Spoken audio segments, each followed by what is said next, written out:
Welcome to the Billboard Mastery Podcast, where you will learn the correct way to identify, evaluate, negotiate, perform due diligence on, select the construction type, build, rent the ad space, and operate billboard signs. And now, here is your host, the guy that built from scratch the largest privately owned billboard company in Dallas-Fort Worth, Frank Rolfe.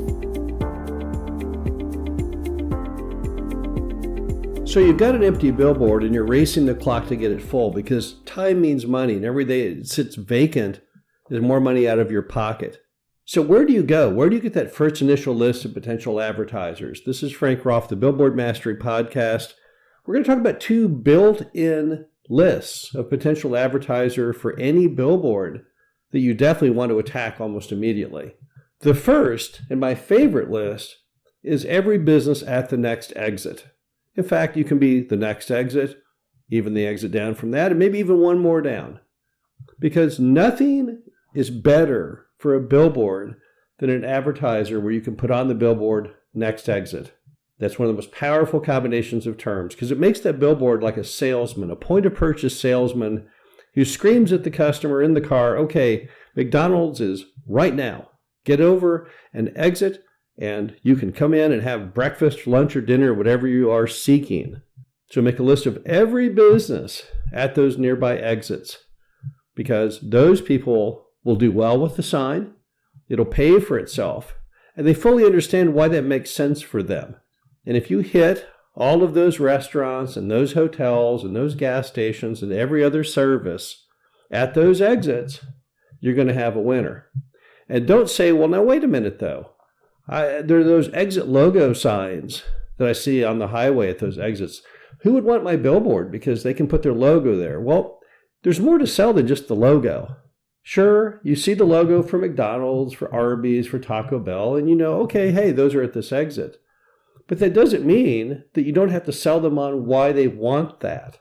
So having a delicious picture of the Big Mac is all part of the marketing. And a lot of those advertisers have learned that the logo sign is strictly directional, but it doesn't actually sell anything. So many have been instructed by the home office or by the franchisee to go ahead and rent a billboard to help direct people to the exit, even though there's that little extra logo help. Now, the next type of built-in list is all the other advertisers on that highway.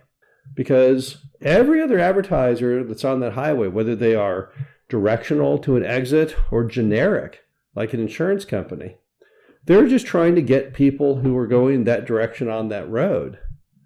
And if you make a list of everyone, an exhaustive list of every other person on that sign in that general area, and you go to them, what you have found now is you have people who already are renting a billboard. It's not the same kind of a sale when you say, hey, have you considered renting a billboard on the street? Well, the answer is they already have. They already did. Now it's a matter of two things. Number one, what are they currently paying, and can you undercut that? And two, when does their lease end? If someone's on a 1-year lease with 8 months to go, it's not going to do you any good unless you want to hold your sign empty for 8 months. However, as you go down that list, you will find people coming due in a month or 2 months.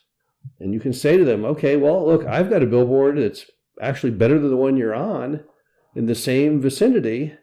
So what would it take to get you to move from the sign you're on to my sign? And you may find that the price that they throw out is still perhaps even better than what you were seeking. So that's another great built-in list.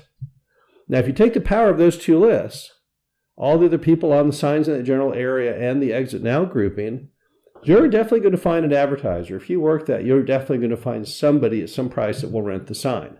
Now, if the price is not as high as what you were hoping for, you're still probably better off taking it, because if you wait around and let that sign sit empty for a while, when you average in the rent, you should have taken that lower rent to begin with. But most importantly, look at the quality of the advertiser you're going to get. What you want are advertisers who can actually make money with your sign. Those are the kind that renew. They can renew over and over and over. I've had people who've renewed on the same sign for 10 years or more. And when you have someone who renews, you therefore have no vacancy, you have no effort, no risk on your part, and you're doing nothing more every year than having them just sign the renewal. In some cases, they'll sign a multi-year contract. So you need to spot the correct advertiser out of that grouping, out of those two lists that are most ideal, and that's who you need to pursue. If it comes down to several offers, again, pick the one who you think will make money.